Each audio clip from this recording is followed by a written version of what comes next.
My name is Kyle Black. When I was in 5th grade, a new kid transferred to my class. One day, a trio of bullies started picking on the new girl, Ava West. "Hey, newbie, say something." Ava, being petite and slim, was an easy target. Taking advantage of her quiet nature, they'd tease her daily, always managing to fluster her.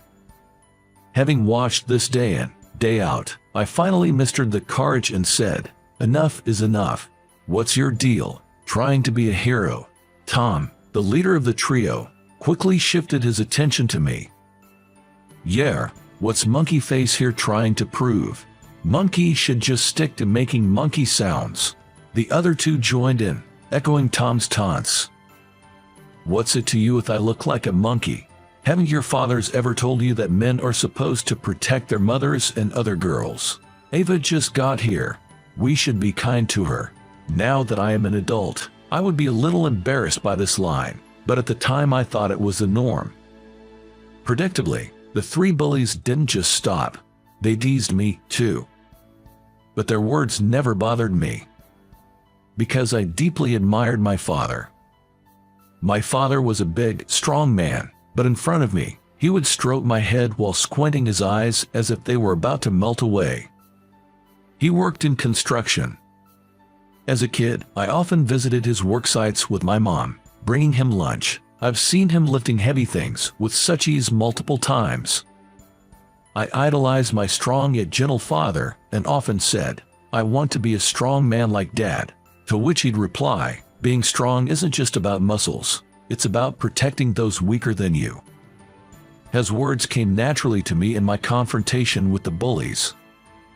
Of course, they didn't stop, continuing to taunt Ava. I couldn't stand seeing Ava, always on the brink of tears, so I started accompanying her to and from school. She was a woman of few words, often nodding or shaking her head in response. She always looked down and pressed her lips tightly together, making it hard for her to fit in with the more outgoing girls. But Ava was genuine, and I enjoyed her company. We became closer over that year and the next, but in middle school, we went to different schools. Ava moved to the neighboring state due to her father's job. "I'll write you letters," she promised. How happy I was when Ava told me that. And true to her word, we exchanged letters. Looking back, it was quite a youthful period. Exchanging letters with a girl during the height of adolescence. To be honest, Ava was the only girl I was ever close to. One day, 13 years after graduation, I received a notice for a reunion under the title, "Let's have a reunion now that we are about twice our age since graduation." The quirky theme made me chuckle, and I decided to attend. At the venue, I was thrilled to see familiar faces.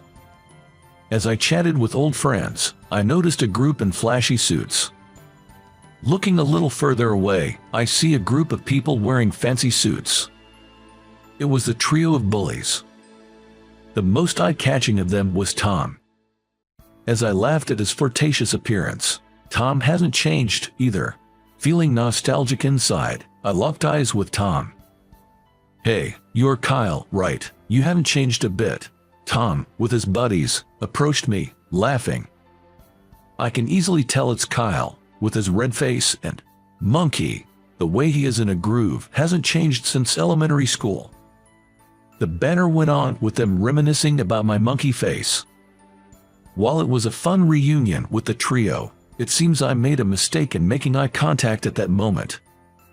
That trio seemed to be bragging to everyone about which universities they had attended. Now, I wasn't embarrassed or anything.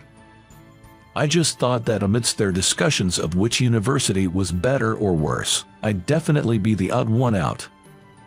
"So, Kyle, which university did you go to?" I had tried to stay out of it, but I knew this question was coming. I honestly replied that I started working right after high school. "What? There are guys these days who don't go to college?"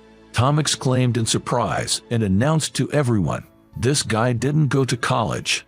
I'd like to believe he was just being his old playful self.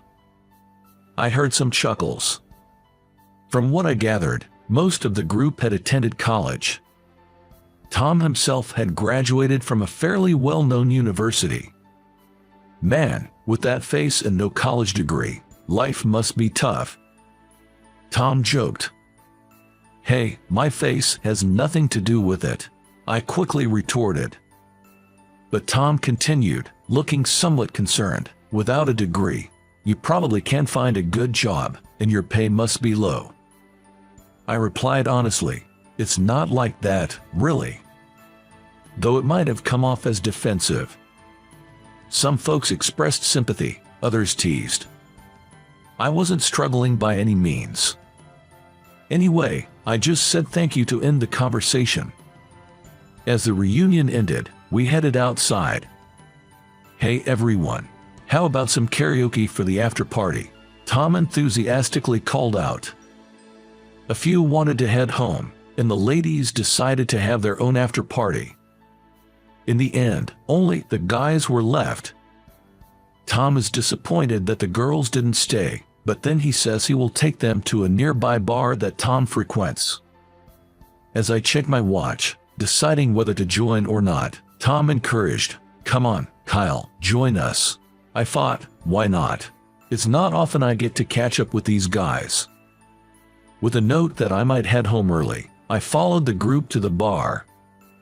Tom's favorite bar had an international vibe, with waitress and customers from various countries. As we walked in, everyone was in awe, exclaiming, "Wow, this place is cool." After Tom conversed with the waitress, he was led to a large table in the back of the bar. Tom had pre-booked a large table in the back. Everyone was excited to see a bar that they had never been to before. The rumor that Tom had a thing for foreign women. That is why he often comes to this bar. This is Michelle. Tom introduced the waitress who came to our table. Oh my, Tom, how many girls do you say mine about? Michelle's fluent retort made everyone laugh. The bar was lively, with music playing. We could chat with the waitress, mingle with other customers, or just enjoy ourselves as a group. Everyone seemed to be having a blast. After a while, a stunning blonde woman entered the bar. With long blonde hair, revealing clothes, and a beautifully styled woman, Tom couldn't help but let out an "oh." Following Tom's gaze, we all turned to look. She looked around, and when our eyes met, she gave a slight wave and a smile. I immediately stood up, intending to leave, and said, "Well then." "Oh damn," she waved at me. Tom interrupted, clearly excited. Everyone around me cheered. "Well, then," looking at me, Tom said, "Perfect timing. Kyle, why don't you go and pick her up?" I was taken aback. "What?" Tom looks thrilled. With a gleeful expression, Tom suggested, "Let's play a game. Let's see if Kyle can hit on her speaking French." Everyone joined in the excitement. It all happened so fast, and I was completely caught off guard, but everyone seemed to be having fun, so I went along with it. The others started adding rules, like whoever thought I'd fail would cover my drinks. As they discussed, they doubted my looks and French skills. "That's not even a game." Laughter erupted, but they said it seemed fun, so I should go for it. "Let's see how far your high school French can take you. Go." Before I knew it, a game involving me had begun. I got caught up in the hype and said, "No way," as I approached the blonde beauty at the counter. "Excuse me, can I talk to you for a second? Everyone's been telling me to go pick on you." When I said that, she said, "What? What do you mean?" Then she was so surprised that she started to laugh. She glanced at everyone seated and then looked at me with a mischievous smile. "Oh, I see what's going on." "Sure." As I walked with her to everyone's table, they all said, "No way." They rolled my eyes and were amazed that I could communicate in French. "Good evening. You called me over," she asks everyone in French, but they must have been stunned by her breathtaking beauty. All anyone could say was, "Well." But only Tom seemed delighted, saying, "She looks even cuter up close." "Thanks, Kyle." "Oh, come here, baby." Seems like that's Tom's usual pickup line, as he spread his arms wide, beckoning her over. She laughed out loud. As she took her time getting to him, Tom reached out to grab her hand. "Why would I come to you? Don't get the wrong idea." When she said this, everyone looked at her with an "what" look and became quiet. That's because the words she uttered were in fluent English. "You're Tom, right? That's George next to you, and Tyler over there. I recognized all three of you right away." She mentioned only those three names in the room, but given her fluent English and her ability to name them, everyone seemed to be in shock.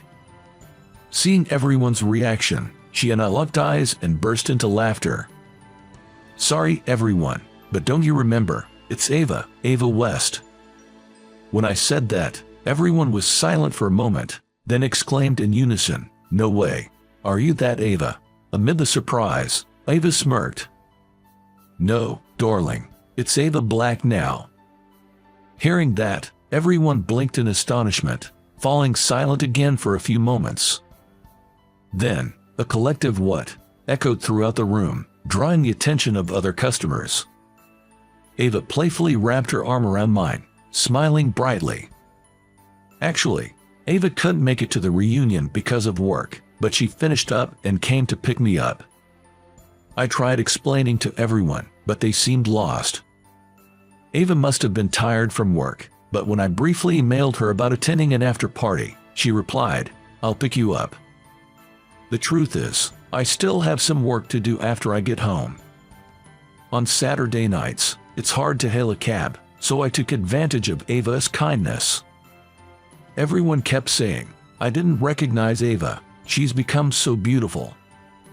Indeed, Ava in elementary school was short and petite, and always looked down, very timid. I was plain back then, but the trio hasn't changed much. I recognized you guys instantly. Besides, I remember what yielded to me. When Ava said that, Tom and his friends looked awkward. Ava had just returned from France at the time. Her father was American, and her mother was French. Due to her father's job, she had lived in France for a long time and barely knew basic English. She had been mocked for her intonation, which made her even more reluctant to speak. I was sad every day back then. When Ava told the three of them this, they sincerely apologized, saying, "We're sorry." But thanks to you guys, I was so frustrated not knowing English that I studied a lot. Now, as you can see, I'm fluent. You apologized, so I forgive you. When Ava smiled and said that, Tom and everyone else broke into smiles too. Hold on a second, did someone just say Ava Black? Does that mean? Tom suddenly became serious, looking at everyone's faces. "The two of you are married?" "No way, that's obviously a joke." "Come on, it's obvious you two are Beauty and the Beast." Everyone was saying they couldn't believe it, but at the mention of Beast, there was a burst of laughter. Then, Ava casually remarked, "What? I think my darling is the most handsome man in the world." Everyone was holding their stomachs and laughing, saying, "What are you talking about? And there must be some mistake. Come on, there are popular guys who look like monkeys. Look at some celebrities, actors, and such." When I threw in that comment, everyone started laughing even harder, gasping for breath. Give me a break. Even if I look like a monkey, it's not the same thing. I meant it seriously, but it seemed to hit everyone's funny bone. What everyone was curious about next was how Ava and I got to the point of marriage. Ava had moved out of state when she started middle school,